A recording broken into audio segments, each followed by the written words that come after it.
Poštovani gledalci, dobrodošli u N1 intervju. Ono što je zanimljivo proteklih nekoliko sedmica jeste da vlade iznenada mijenjaju svoje odluke kada su u pitanju lockdowni zbog koronavirusa. Međutim, ono što nije iznenađenje jeste da ih kritikuju brojni, oni koji prate šta se dešava i oni koji znaju. Među njima je i Sir David King, nekadašnji glavni savjetnik vlade Velike Britanije. Sir David je prije nekoliko dana u intervjuu za CNN izjavio da bi britanskoj vladi dao ocjenu manju od 1 kada je u pitanju koronavirus. Upravo o koronavirusu, ali ne samo o tome, u narednim minutama razgovaramo sa Sir David Kingom. Sir David King, welcome to program N1. Thank you very much. Sir David, I said in my opening statement that just a few days ago in an interview for CNN, you have said that the UK government can't get more than 1 out of 10 as a mark for their work on the coronavirus.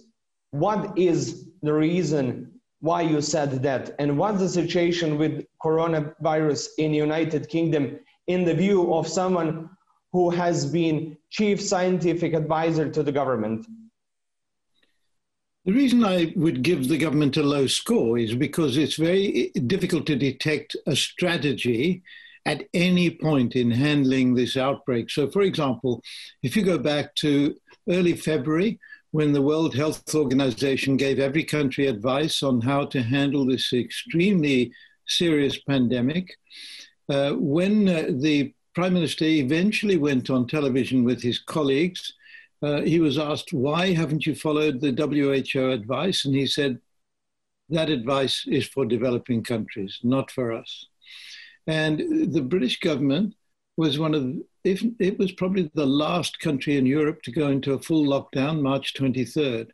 We had Liverpool playing a Spanish team in a very important European Cup match in Liverpool during the period in March. We had a big horse race meeting in Cheltenham, very big crowds at each of these meetings. And of course, the result was that the disease spread rapidly in Liverpool and spread rapidly in Cheltenham. But then from there, it spread around the country. Now, it was interesting because when those Spanish football fans came to watch that match in Liverpool, they were not themselves allowed to watch matches in Spain. Right? So it just seemed like a disaster that was almost manufactured. And at this point, the only strategy I could discern was maybe the government was going for herd immunity. Maybe the government's plan was that we should all have the disease, develop the antibodies, and then we would be fine. It was being treated, if you like, as a flu outbreak and not as a serious new pandemic. And I have to say, the actions of the government have always been far too slow. So we're into yet another lockdown, the third lockdown we've gone into now, very destructive to our economy. This third lockdown is perhaps the most serious because it comes at a point where our economy has been in stasis for the whole year. You know, it's not as if we've been free to work at any point in this time. So what has been missing? The way to handle an outbreak is to separate those who have the disease and those who are in contact with them from the rest of the population. Everyone knows this, except it seems the British government. So the test and trace system was dysfunctional completely. It was set up by setting up some new private sector companies, and it was only set up in May. The disease had been running rampant in the UK by May, and the notion that testing was to deliver the separation that I've just described was never understood. So, of course, the disease just ran rampant.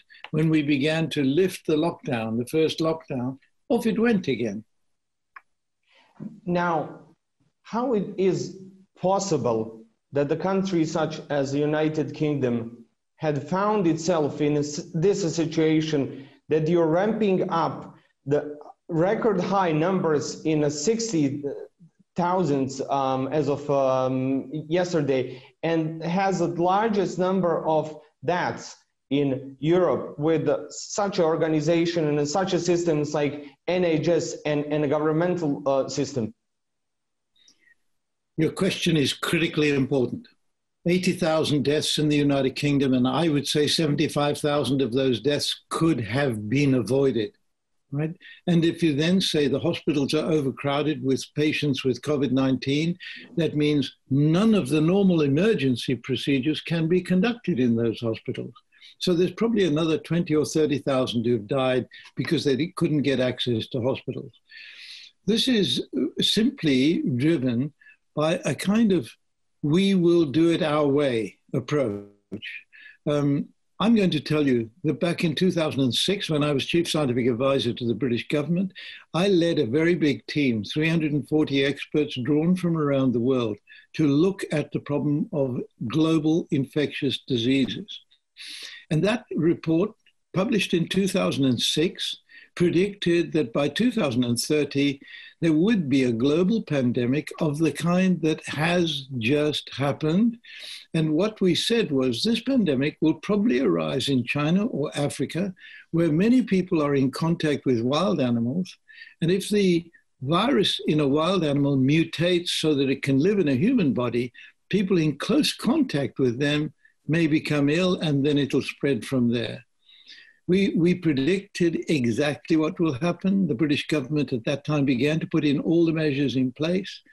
2012, those measures were all removed by the government. But more than that, you would think we had some of the world's best global experts in this field. We have been advising every country around the world on managing pandemics or epidemics. For example, West Africa, with the diseases that they've been having. It is extremely frustrating, the question you're asking me, and extremely upsetting for me, as you might imagine. I thought that we would be leading the global scene in managing an outbreak of this kind. Alistair Campbell said to Euronews a couple of days ago that he thinks that this all was caused by a populism which this government is trying to project on UK government, especially in the times of Brexit. How much that populism and how much Brexit had effect on the situation in the United Kingdom at the moment? I think Alistair's putting his finger on a very important point there. For me, it's Brexit, because we after a lot of hassle, we finally get to a government that is going to bring forward Brexit plans. And the Prime Minister was one of the leaders on taking us into Brexit. Many of us think that was a dreadful mistake, but nevertheless, finally, he comes into being Prime Minister with his own cabinet, a very small coterie of people who all are committed to action on Brexit. A big number of people in the Conservative Party were not committed to Brexit. They have been excluded. That's where a lot of experience was. And so we have an inexperienced government. When this pandemic began, we had 5 meetings that are normally chaired by the Prime Minister. These are emergency meetings to deal with any emergency.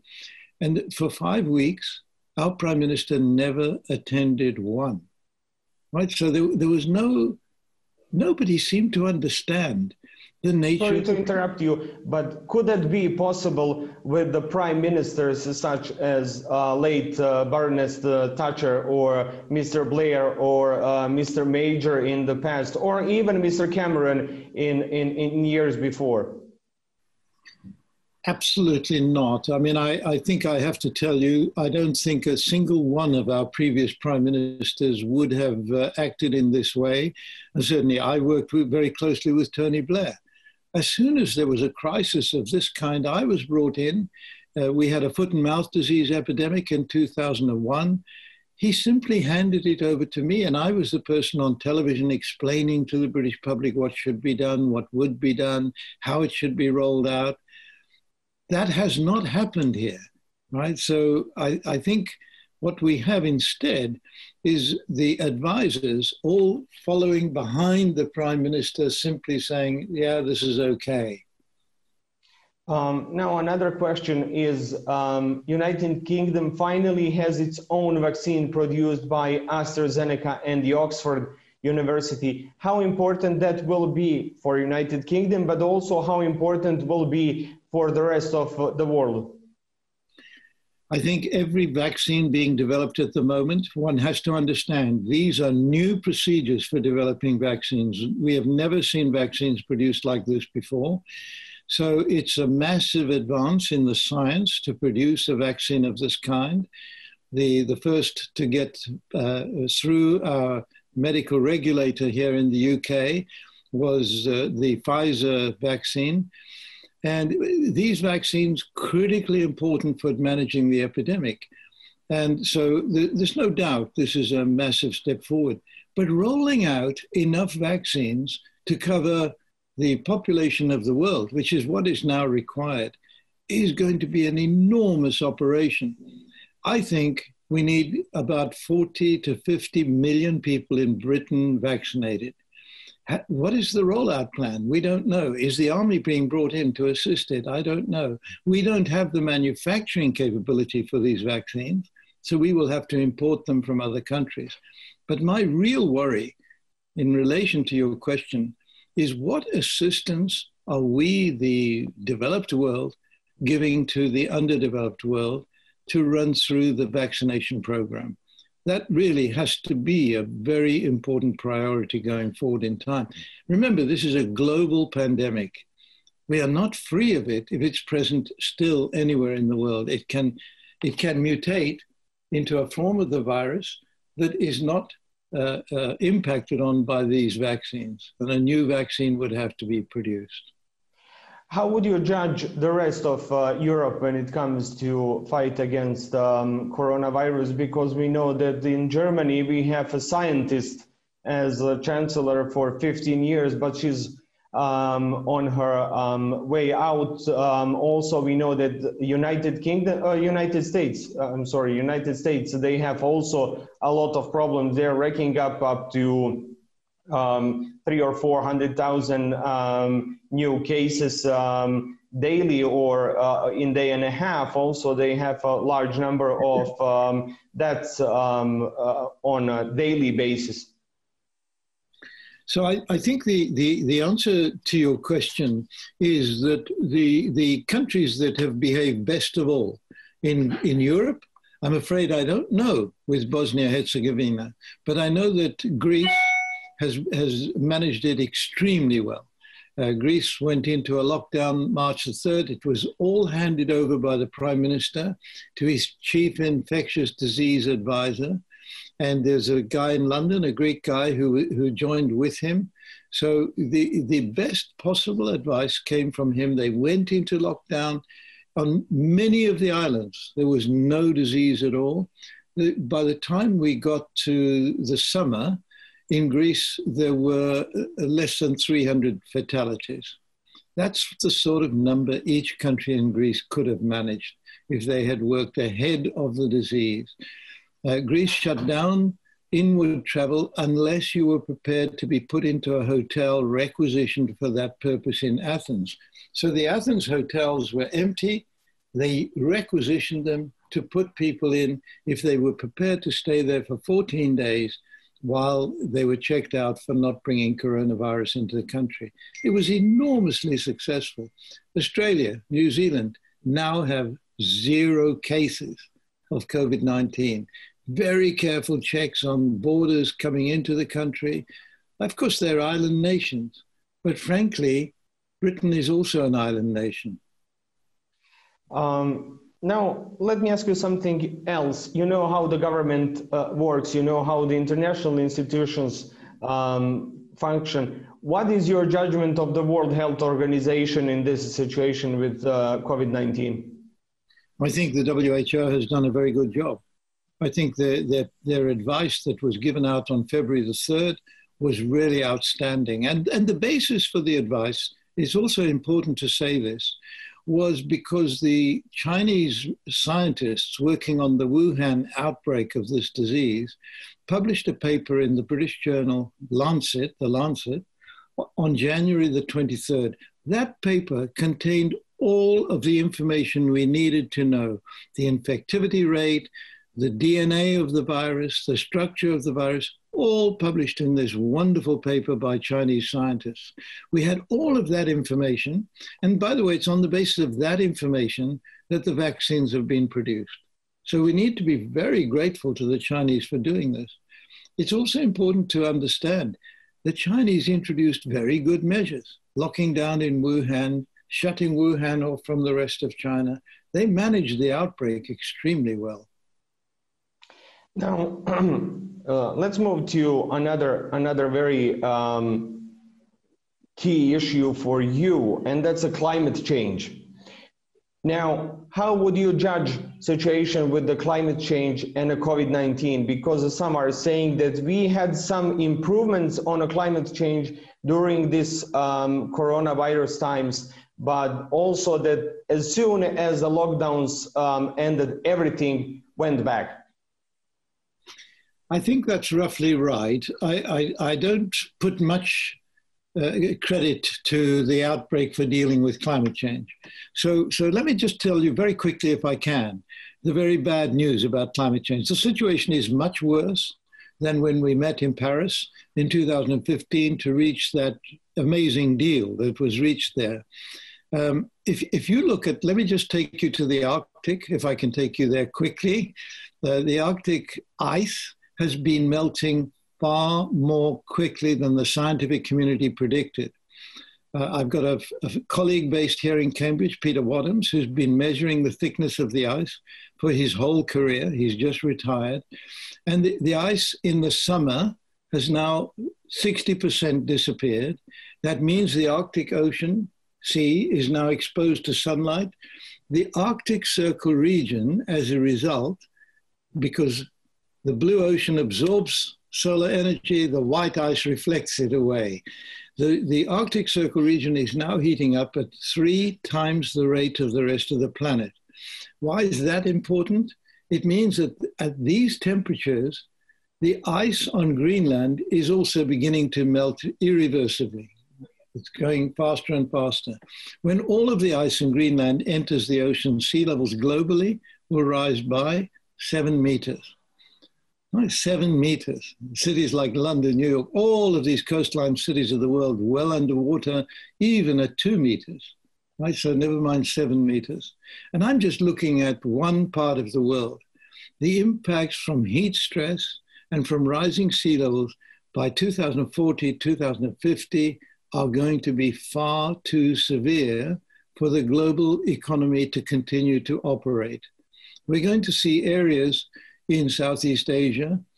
So for example, countries like Vietnam, the Philippines, Indonesia, which are flooded at least once a year because of rising sea levels. And then they have many hurricanes, which drive the water further inland.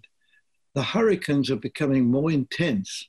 The reason is because hurricanes pick up energy from the surface of the ocean, and the higher the temperature of the surface of the ocean, the more intense the hurricanes.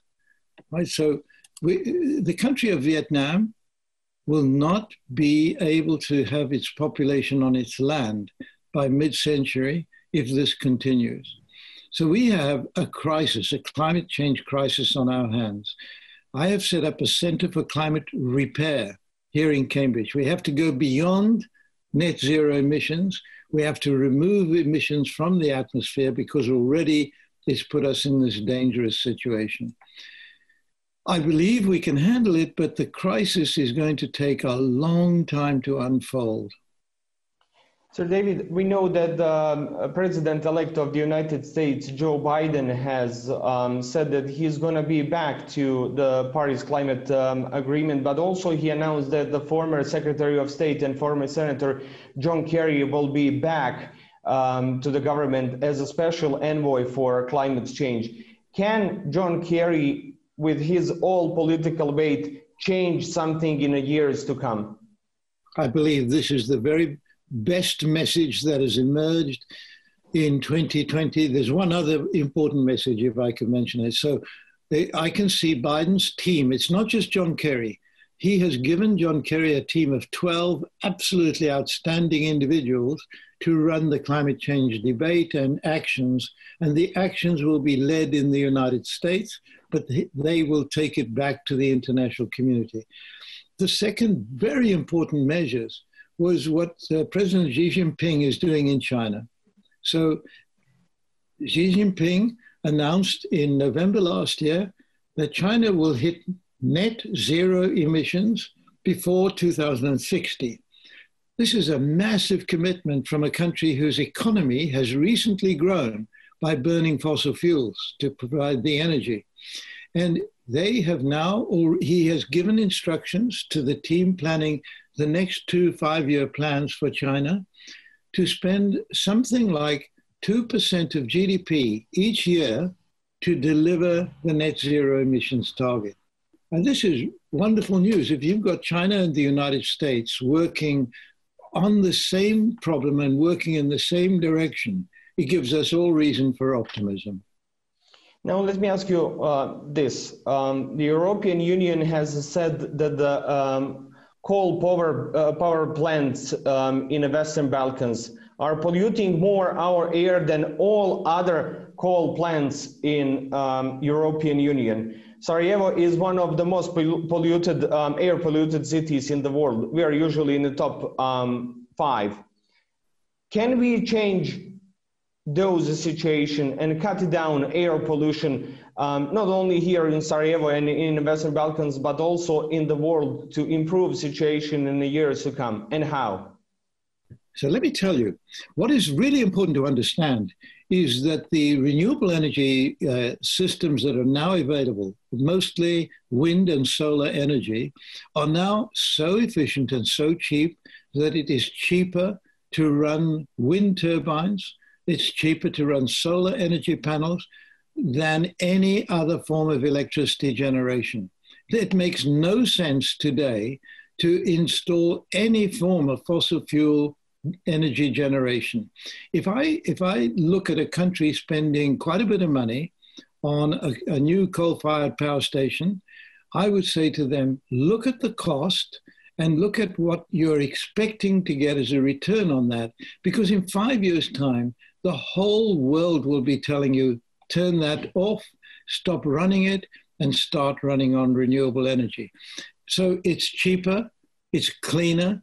If I tell you, for example, in Britain, we're a small island nation, and we didn't have enough room to put wind turbines up all over the island, and nor did we feel we had enough sunshine to use solar energy. So we went into the North Sea building wind turbines. These are the biggest wind turbines in the world. The blades are 110 meters long, right? These are very efficient. So the offshore wind, that is building them in the marine environment, they are cheaper than any other form of electricity production in the United Kingdom. It makes no sense at all to build new fossil fuel-based power stations. Pollution, absolutely. I bet you're not using the cleanest coal available in Sarajevo. I think, you know, it's interesting because China already, its usage of coal-fired power stations is 50% of the time. In other words, each power station is only used 50% of the time because they're being overtaken by the new renewable energy systems. All of the investment is wasted money. You just sent a message to the government of Bosnia and Herzegovina because they're doing one of those projects here in Bosnia, near the city of Tuzla. Let me ask you this for the end of this interview. For the last year, we spoke about scientists, and I'm speaking to you today because you're the one and you have a knowledge. Can we and how bring more science and more people from academia back to the mainstream instead of to have politicians who are doing what the Prime Minister of United Kingdom just did, 3 U-turns on lockdowns? The British government was the first government in the world to have a chief scientific advisor. Chief scientific advisor, the post was invented by Churchill at the beginning of the Second World War. And he had a chief scientific advisor who was alongside him throughout the war. And I believe everyone knows that it was our development of radar during the war that helped us to defeat the Germans. It was no doubt that the scientific advances made in the design of engineering in planes, etc. You might have heard of the bouncing bomb. All of these produced by the scientific community, and Churchill was backing every bit of it. I think and that post was the post I held. It was invented by Churchill. I believe no government should exist without a chief scientific advisor next to the Prime Minister. But more than that, the chief scientific advisor needs an independent voice. That person mustn't come from government, must come from outside government, probably from a university. Most of our chief scientific advisors come from the university sector. But that person must be allowed to say, this is my advice to government, to the public. I was on television explaining what my advice was.